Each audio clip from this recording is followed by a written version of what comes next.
Hello students, आज मैं हिंदी गद्य संकलन की पुस्तक से संस्कृति क्या है पाठ पढ़ाने जा रही हूँ। इसमें ध्यान से देखिए, मैंने यहाँ पर संस्कृति क्या है रामधारी सिंह दिनकर जी इसके लेखक हैं और उनके जन्म और मृत्यु के विषय में मैंने इस पर लिखा है।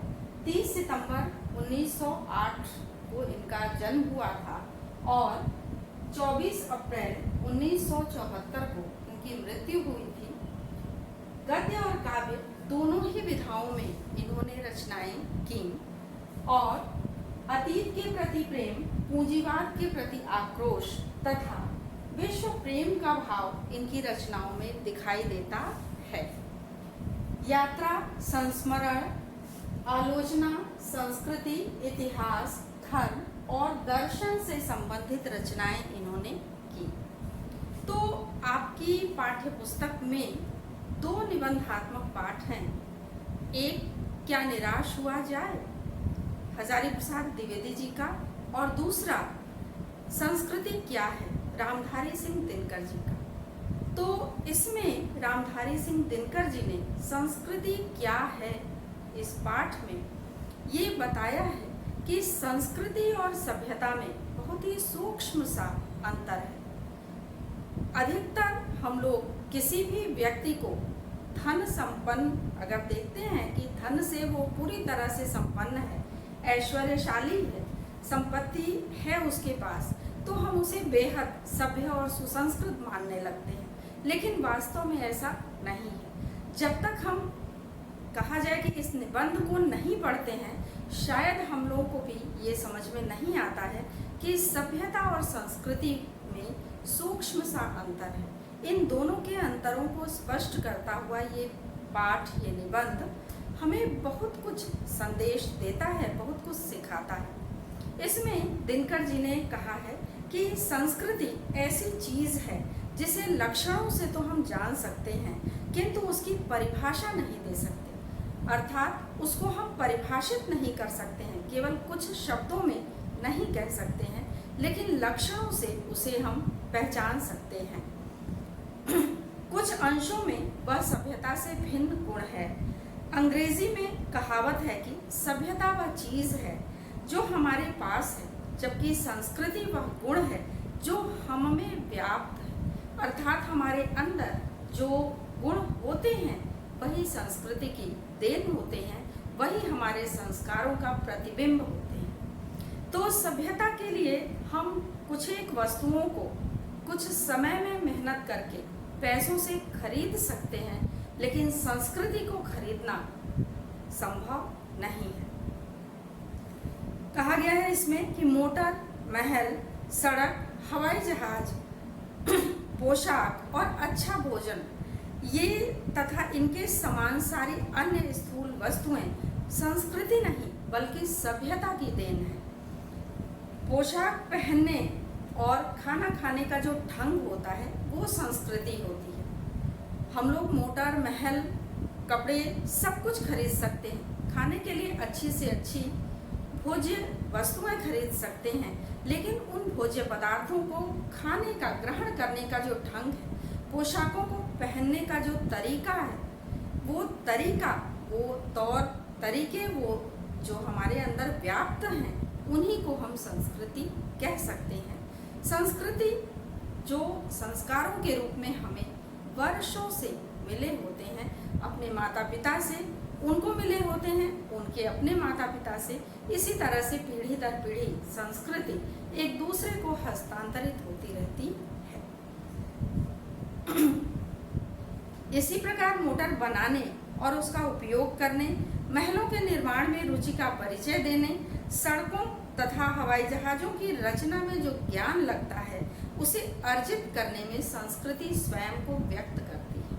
अर्थात सभ्यता की देन है कि हम इनके कुछ पार्ट्स खरीद लें, यानी कि इन वस्तुओं को बनाने का सामान हम खरीद कर ले आएं, ये हमारी सभ्यता की देन है।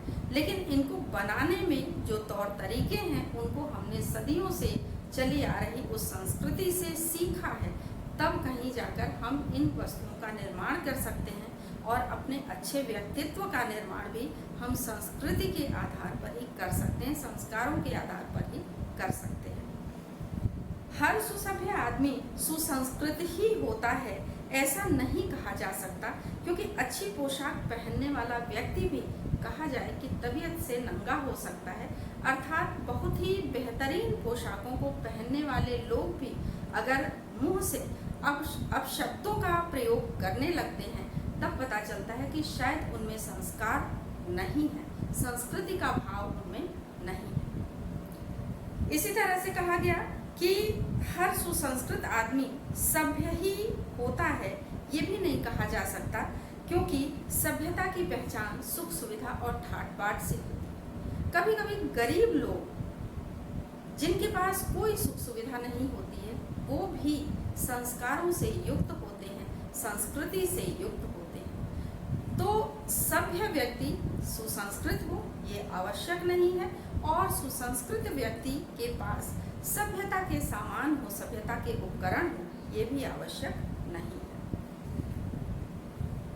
बहुत से ऐसे लोग होते हैं जो सड़े गले झोपड़ों में रहते हैं, जिनके पास काफी कपड़े नहीं होते हैं और ना ही कपड़े पहनने का ढंग उन्हें मालूम होता है, लेकिन फिर भी उनमें विनम्रता और सदाचार जैसे संस्कृति के गुण होते हैं, तो हम उन्हें सुसंस्कृत व्यक्तियों की श्रेणी में रखते हैं। वे दूसरों के दुख से दुखी होते हैं, दूसरों के दुख को दूर करने के लिए कभी कभी ऐसा भी होता है कि ऐसे लोग स्वयं को मुसीबतों में डाल लेते हैं। यही उनके संस्कार होते हैं, यही उनकी अच्छाइयाँ होती हैं। और कभी कभी जो सभ्य होते हैं, जिनके पास बहुत अधिक धन ऐश्वर्य है, बहुत पैसे वाले हैं, वो दूसरों के साथ इतना बुरा बर्ताव करते हैं कि पता चल जाता है कि ये सभ्य तो हैं लेकिन सुसंस्कृत नहीं है। छोटा नागपुर की आदिवासी जनता पूर्ण रूप से सभ्य नहीं कही जा सकती, क्योंकि उनके पास सभ्यता के उपकरण विद्यमान नहीं थे। सभ्यता बहुत आगे बढ़ चुकी है, लेकिन छोटा नागपुर के आदिवासियों के पास सभ्यता के उपकरण नहीं थे, क्योंकि उनके पास पैसे उतने नहीं थे, वो गरीब थे। लेकिन आपस में जो प्रेम और सौहार्द था उनमें, जिन विशिष्ट गुणों के साथ वो एक दूसरे के साथ जुड़े हुए थे, और जो सभ्यता की चमक उनके तक नहीं पहुंची थी, लेकिन संस्कृति के दायरे में रहते हुए वो एक सुसंस्कृत व्यक्ति कहे जा सकते थे। उनमें से हर व्यक्ति बेहद सुसंस्कृत था। हमारे ऋषि मुनियों के पास सभ्यता के उपकरण उनके पास भी नहीं थे, क्योंकि वो भी धनिक वर्ग में नहीं आते थे। पैसे रुपए का उनके पास भी अभाव होता था, या कहें कि पैसे रुपए कमाने की कोई ललक उनके अंदर भी नहीं होती थी। लेकिन जो संस्कार, जो संस्कृति उन्होंने बना दी, आज सदियों से वही संस्कृति हमारे बीच चली आ रही है, और उसी संस्कृति का पालन करने में ही हम लोग भी गर्व की अनुभूति करते हैं। कहा गया कि फूस की झोपड़ियों में रहने वाले ऐसे भी लोग होते हैं जो पत्तों में खाना खाते हैं, सभ्यता से बहुत दूर होते हैं, लेकिन संस्कारों के बहुत नज़दीक होते हैं, संस्कृति के बहुत करीब होते हैं। तो इस तरह से कहा गया कि हमारी जाति जो है, संस्कृति का निर्माण उन्होंने हमारी जाति के लिए, मानव जाति के लिए किया, जिससे मानवता का कल्याण हुआ। कठिनाई कहीं कहीं आती है, जैसे साधारण नियम यही है कि संस्कृति और सभ्यता की प्रगति अधिकतर एक साथ होती है, और दोनों का एक दूसरे पर प्रभाव भी पड़ता है। उदाहरण के लिए, जब हम कोई घर बनाने लगते हैं तो स्थूल रूप में अगर देखें, बड़े रूप में देखें, तो ये सभ्यता का कार्य होता है। हमारे पास जितने पैसे होते हैं उसी हिसाब से हम ज़मीन खरीदते हैं, उसी हिसाब से हम मकान को उतनी मजबूती के साथ बनवाते हैं। लेकिन उस मकान को बनवा लेने के पश्चात जिस अभिरुचि से हम उसे सजाते संवारते हैं, हमारी वह अभिरुचि जो होती है वो संस्कृति की देन होती है। तो हमारी रुचि, हमारी पसंद नापसंद, हमारे तौर तरीके, ये सभी संस्कृति की देन होते हैं। और कभी कभी सभ्य व्यक्ति अपने घर को उतने अच्छे ढंग से नहीं रखता, इसलिए हम समझ सकते हैं कि वह सुसंस्कृत नहीं है। और कभी कभी झोपड़ी में ही रहने वाला व्यक्ति बड़े साफ सुथरे ढंग से, बड़े ही विनम्र भाव से, बड़े ही उचित उत्तम आचरण से युक्त होता है, तो वो सुसंस्कृत होता है। इस निबंध में यही बातें बताई गई हैं। संस्कृति की प्रेरणा से हम जैसा घर बनाते हैं वह फिर हमारी सभ्यता का ही अंग बन जाता है। इस प्रकार सभ्यता के संस्कृति पर और संस्कृति के सभ्यता पर पड़ने वाले प्रभाव का क्रम जो है वो निरंतर चलता रहता है। यानी हमारे पास बहुत अधिक पैसे रुपए हैं, हमने बहुत बड़ा घर बनवाया और अपनी संस्कृति से उसे सजाया, तो सभ्यता का प्रभाव, कभी कभी हमारे पास पैसे नहीं है, संस्कृति है, साज सज्जा का जो है हमारे अंदर विचार है, लेकिन हम उसे पूरा अगर नहीं कर सकते हैं तो हमारी सभ्यता शायद हमारे पास नहीं है, यानी कि हमारे पास पैसे नहीं है, लेकिन संस्कृति है। तो अगर सभ्यता और संस्कृति दोनों है, व्यक्ति में अभिरुचि भी है, पैसे भी हैं, तो इस तरह से सभ्यता और संस्कृति दोनों एक दूसरे को प्रभावित करते हैं। यहाँ एक बात और समझाई है निबंधकार ने, लेखक ने, कि संस्कृति और प्रकृति में भी भेद है। गुस्सा करना मनुष्य की प्रकृति है, लोभ में पड़ना उसका स्वभाव है, ईर्ष्या, मोह, राग, द्वेष और काम वासना ये सब प्रकृति प्रदत्त गुण हैं। यानी कोई व्यक्ति जब एक बच्चे के रूप में उत्पन्न होता है तो प्रकृति ने ये सारे गुण उस व्यक्ति के अंदर दे रखे हैं, लेकिन सोचने समझने के लिए एक मन मस्तिष्क भी दे रखा है। इसी मस्तिष्क की देन है कि हम अपने अवगुणों को नियंत्रित करते हैं और गुणों को विकसित करते हैं। माता पिता या घर के जो बड़े बुजुर्ग होते हैं, जब हमें संस्कार देते हैं तो हमारे अंदर धीरे धीरे संस्कृति का समावेश होता है। हम अपने इन बुराइयों पर, यानी राग, द्वेष, मोह, लोभ, ये जो दुर्गुण हैं हमारे, हम इन दुर्गुणों पर लगाम लगाते हैं, उनको नियंत्रित करते हैं और एक सुसंस्कृत व्यक्ति के रूप में समाज के समक्ष आते हैं। यहीं पे कुछ व्यक्तियों में अगर ये लगाम नहीं लगाई जाती है या उन्हें उचित संस्कार नहीं दिए जाते हैं, तब ऐसा होता है कि दुर्गुण व्यक्ति के रूप में, दुर्गुणी व्यक्ति के रूप में वो समाज के सामने आते हैं और समाज के लिए बहुत ही घातक सिद्ध होते हैं। यहाँ पर कहा गया कि मनुष्य को गुस्से को, क्रोध को अपने वश में रखना है, लोभ को अपने वश में रखना है, राग द्वेष को अपने वश में रखना है। इन सब दुर्गुणों के वश में उसे स्वयं को नहीं होने देना है। तभी हम एक सुसंस्कृत प्राणी हैं, तभी हम अपनी संस्कृति को अपनाकर आगे बढ़ सकते हैं। केवल सभ्य होने मात्र से हम एक अच्छे मनुष्य हैं, एक उत्तम व्यक्ति के रूप में समाज में जाने जाएंगे, ऐसा नहीं है। निष्कर्ष यह है कि सभ्यता और संस्कृति की अपेक्षा, सभ्यता की अपेक्षा संस्कृति जो है, कहा गया कि एक महीन चीज होती है, बड़ी बारीक चीज होती है संस्कृति।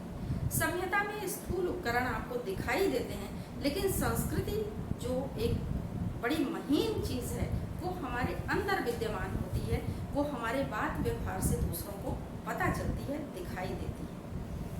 ये टिकाऊ भी है, सभ्यता की अपेक्षा संस्कृति जो है टिकाऊ भी है। सभ्यताओं को विनष्ट होते देखा है सबने, सदियों से ऐसी तमाम सभ्यताएं हैं जो विनष्ट होती गई, जैसे सिंधु घाटी सभ्यता, हड़प्पा मोहनजोदड़ो की सभ्यता। ये सारी सभ्यताएं धीरे धीरे एक निश्चित समय के बाद विनष्ट हो जाती हैं, लेकिन संस्कृति सदियों की देन है, वो विनष्ट नहीं होती है। इनमें कुछ परिवर्तन अवश्य होते हैं, लेकिन विनष्ट नहीं होते। कहा जाता है कि त्रेता युग में भगवान राम लंका से अयोध्या वापस आए थे, उस समय दीपावली मनाई गई थी। अयोध्या वासियों ने उनके आने की प्रसन्नता में घरों में दिए जलाए थे, लेकिन वो दिवाली हमारी संस्कृति की देन बन गई और आज भी हम घरों में दिवाली का त्यौहार मनाते हैं। सभ्यताएं भले विनष्ट हो जाती हैं, लेकिन संस्कृति विनष्ट नहीं होती है। इसको बनने में भी सदियों का समय लगता है और विनष्ट होने में भी सदियों का समय ही लगेगा, तब कहीं ये विनष्ट होगी। तो संस्कृति एक पीढ़ी से दूसरी पीढ़ी को हस्तांतरित होती है, उनमें कुछ परिवर्तन होते जाते हैं, कुछ नई चीज़ें हम जोड़ते जाते हैं और अगली पीढ़ी को उसे प्रदान करते हैं।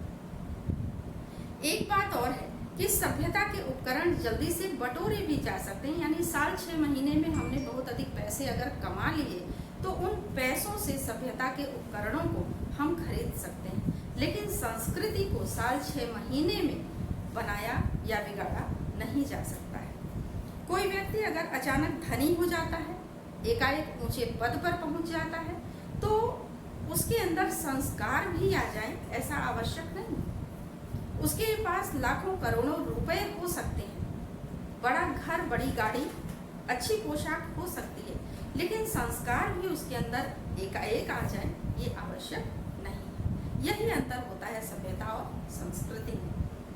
अब यहाँ पे कहा गया कि अपस्टार्ट को लोग बुरा समझते हैं, और इसलिए बुरा नहीं समझते कि अचानक धनी हो जाना या एकाएक किसी ऊंचे पद पर पहुंच जाना कोई बुरी बात है, बल्कि इसलिए कि धनियों तथा ऊंचे ओहदे वालों की जो संस्कृति है वो तुरंत नहीं सीखी जा सकती।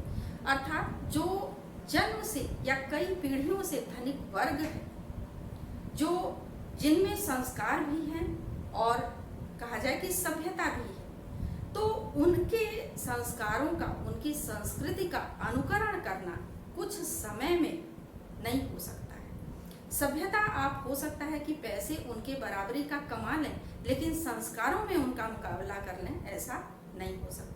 क्योंकि कुछ लोगों के पास कहा जाता है कि एकाएक पैसे आ जाते हैं तो बहुत अहंकार का भाव हो जाता है, दिखावे का भाव हो जाता है, वो दूसरों के समक्ष अपनी वस्तुओं का प्रदर्शन करते हैं। उन्हें लगता है कि हम जब तक अपनी छोटी से छोटी चीज़ भी दूसरों को ना बता लें या दूसरों को नीचा ना दिखा लें, तब तक उन्हें चैन नहीं मिलता है। लेकिन कुछ लोग होते हैं जो भले ही हो सकता है कि पैसों के मामले में पीछे हों, लेकिन संस्कारों के मामले में इतने आगे होते हैं कि वो कभी कभी अपना अपमान भी सहन कर जाते हैं, समय की प्रतीक्षा करते हैं कि समय आने पर जो सभ्य व्यक्ति है, हो सकता है कि उसे इस बात का एहसास हो जाए कि उसने जो भी किया वो गलत किया।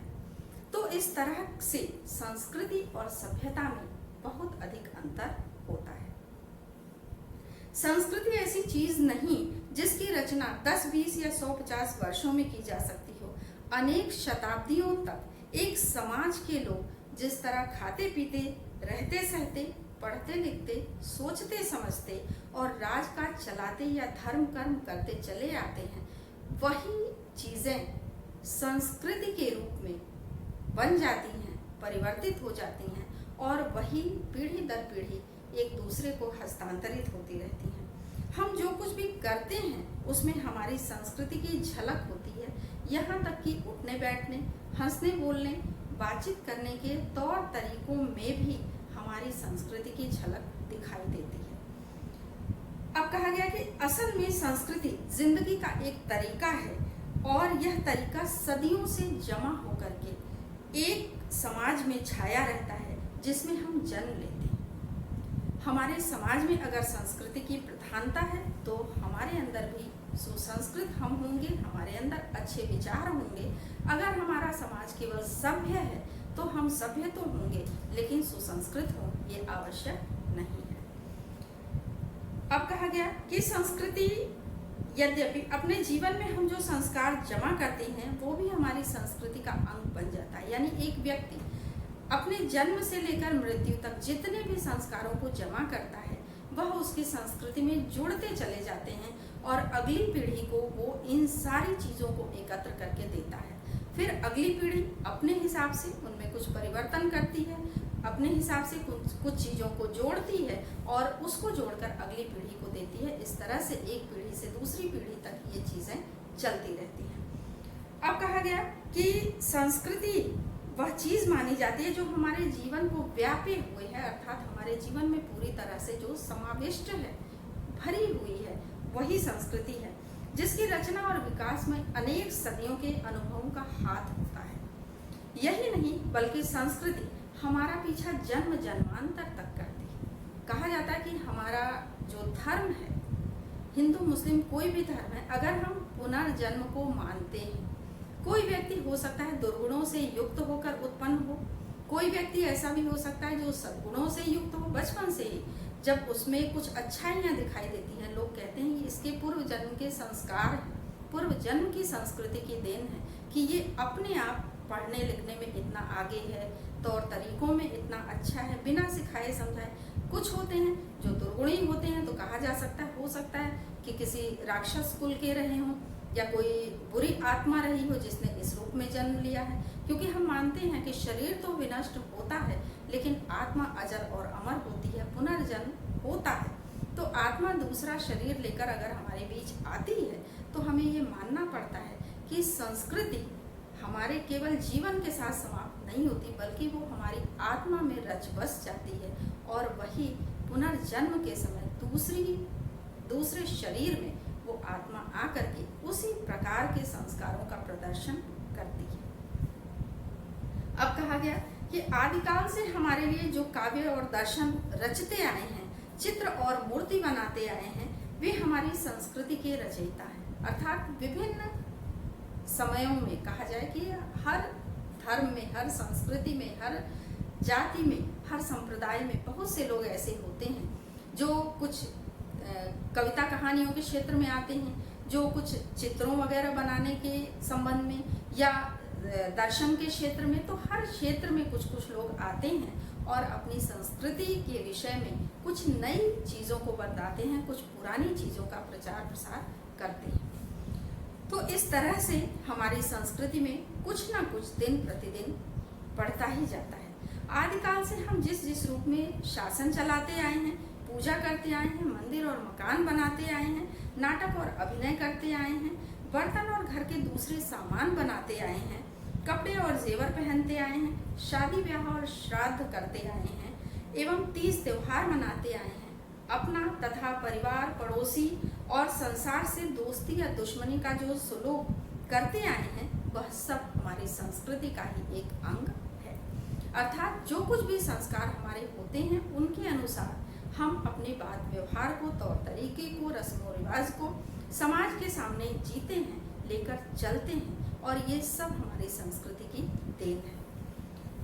अब कहा गया कि संस्कृति के उपकरण हमारे पुस्तकालय और संग्रहालय, नाटकशाला और सिनेमा गृह ही नहीं बल्कि हमारे राजनीतिक और आर्थिक संगठन भी होते हैं, क्योंकि उन पर भी हमारी रुचि और चरित्र की छाप लगी होती है। हमारे संग्रहालय उसी तरह के होते हैं, उसी तरह की वस्तुओं का संग्रह हम करते हैं जैसी हमारी अभिरुचि होती है। हमारी जो नाटकशाला है, उसी जो सिनेमा गृह है, यानी कि हम उसी तरह की सिनेमा, उसी तरह के नाटक, उसी तरह की कहानियों, उसी तरह की कविताओं की ओर आकृष्ट होते हैं जिनमें हमारे अपने संस्कार जुड़े होते हैं या जो हमारी संस्कृति की देन होते हैं। तो हमारी संस्कृति के देन के हिसाब से जैसे रामायण, महाभारत जैसे महान ग्रंथ हैं, महाकाव्य हैं, इनके प्रति हम तभी आकृष्ट होते हैं, तभी आकर्षित होते हैं अगर हमने अपनी संस्कृति में अपनी सांस्कृतिक धरोहर के तौर पर इनको माना है और ऐसे संस्कार हमारे भीतर हैं कि हम इनको पढ़ने से सुखानुभूति करें, तो हम इन्हें पढ़ना अवश्य पसंद करते हैं। इनके विषय में कुछ दिखाया जाए तो हम देखना पसंद करते हैं। तो ये सब हमारी संस्कृति से जुड़ी हुई चीज़ें हैं और हमारी संस्कृति की देन है। संस्कृति का स्वभाव है कि वह आदान प्रदान से बढ़ती है। अगर कोई ऐसा देश है, ऐसा कोई राज्य है, ऐसा कोई व्यक्ति है जो अपने संस्कारों का आदान प्रदान नहीं करना पसंद करता है, तो उसकी संस्कृति धीरे धीरे समाप्त हो जाती है। जब हम संस्कृति को दूसरों को देते हैं और दूसरों की संस्कृति से कुछ ग्रहण करते हैं, तब हमारी संस्कृति धीरे धीरे विस्तृत रूप धारण करती जाती है और आदान प्रदान से संस्कृति बढ़ती है, ऐसा कहा गया है। इसमें कहा गया कि संसार में शायद ही कोई ऐसा देश हो जो यह दावा कर सके कि उसने किसी अन्य देश की संस्कृति से कुछ नहीं सीखा या उसकी संस्कृति पर किसी अन्य देश की संस्कृति का कोई प्रभाव नहीं पड़ा। इसी प्रकार कोई जाति भी यह नहीं कह सकती कि दूसरी जाति की संस्कृति का उसके ऊपर कोई प्रभाव नहीं पड़ा है। अब कहा गया कि जो जाति केवल देना जानती है, कुछ लेना नहीं जानती है, उसकी सांस्कृतिक विरासत एक न एक दिन नष्ट हो जाती है, समाप्त प्राय हो जाती है। इसके विपरीत जिस जलाशय के पानी लाने वाले दरवाजे खुले रहते हैं, अर्थात जो संस्कृति आदान प्रदान का भाव रखती है, दूसरों को कुछ सिखाती है और स्वयं भी कुछ सीखती है, वह धीरे धीरे आगे बढ़ती है, वो कभी सूखती नहीं है। उसमें दिन रात नए फूल खिलते रहते हैं, नए पुष्प जो है विकसित होते हैं, यानी दूसरों की संस्कृति से वो संस्कृति बहुत कुछ सीखती है और उसकी सांस्कृतिक विरासत में बढ़ोतरी होती है।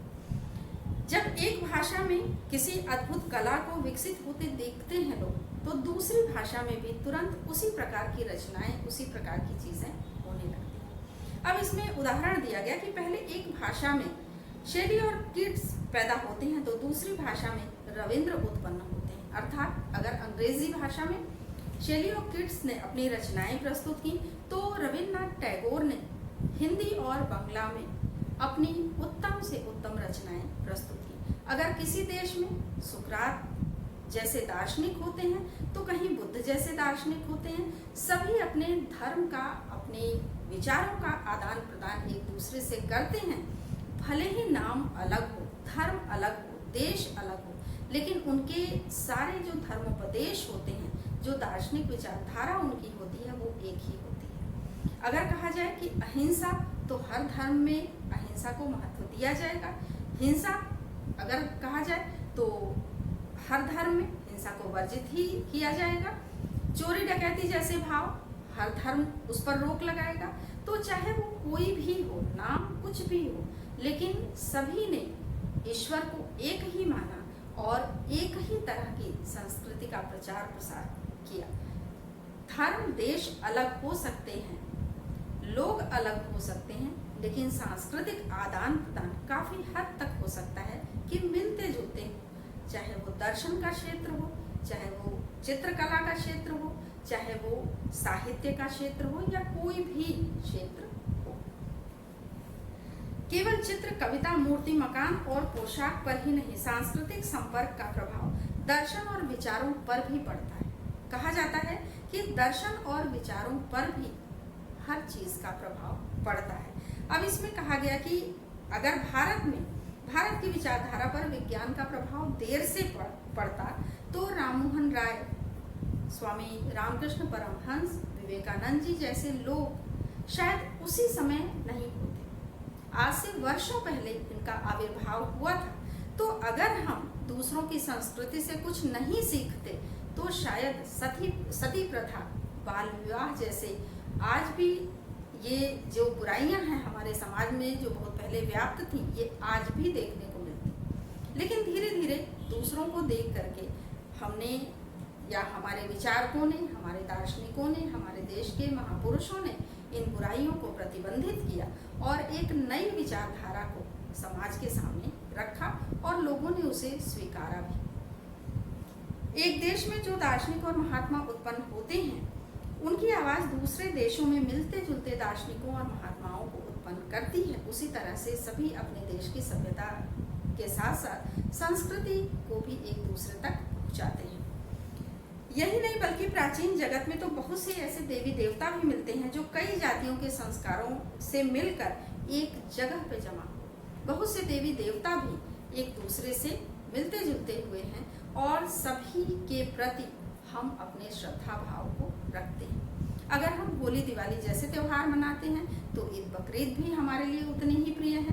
क्रिसमस और बैसाखी भी हम उसी हिसाब से मनाते हैं। यानी सर्व धर्म समन्वय का भाव लेकर के हम चलने की कोशिश करते हैं कि हर संस्कृति को हम आदर सम्मान दें और हमारी धर्म, हमारी संस्कृति को भी लोग महत्व दें।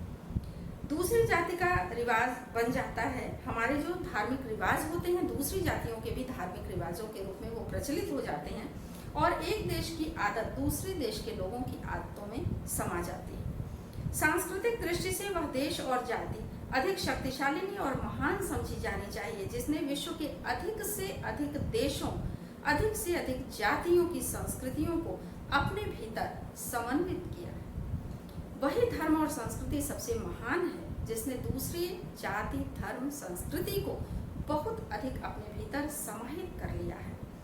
तो इस तरह से भारत देश और भारतीय जाति इस दृष्टि से संसार में सबसे महान है, क्योंकि यहाँ की सांस्कृतिक, सामाजिक, सांस्कृतिक हर तरह से देखा जाए कि विकास हुआ और यहाँ की संस्कृति ने दूसरों की संस्कृतियों को अपने आप में समाहित कर लिया। तो आशा है कि आपको ये निबंध समझ में आया होगा। इस पर आधारित प्रश्नों के उत्तर आप आसानी से लिख सकें।